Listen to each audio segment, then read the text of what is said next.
Looking for the right HVAC motor replacement online can be a total headache if you don't know what you're looking for, but getting it right is key to keeping your system running smooth. So, here's the lowdown on scoring a good replacement motor for your HVAC unit.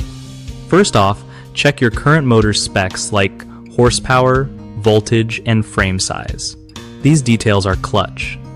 You want to match those exactly, or you'll end up with a motor that doesn't fit or work right.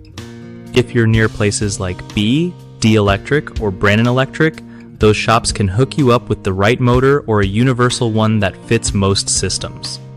When going universal, make sure you grab the correct run capacitor too, since that helps the motor start and run efficiently without burning out. Also, don't forget to double check your motor's shaft size and rotation direction so it lines up with your existing setup. Ordering online? Look for sellers with strong reviews that specialize in HVAC parts to avoid getting junk. And while you're at it, keep your old motor handy so you can compare it side by side when it arrives. One of the biggest mistakes people make when replacing an HVAC motor is buying a motor with the wrong specs.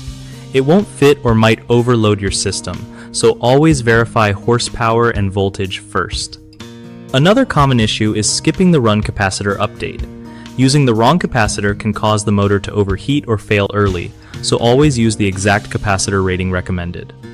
Lastly, folks often forget about shaft size and rotation direction, which is crucial because if these don't match, the new motor won't connect properly or could mess up airflow, so double check these details before ordering. BigHomeProjects.com is the place to go if you want to connect with trusted local contractors who really know their stuff. It also helps contractors find homeowners looking for reliable work, making the whole process way simpler for everyone involved.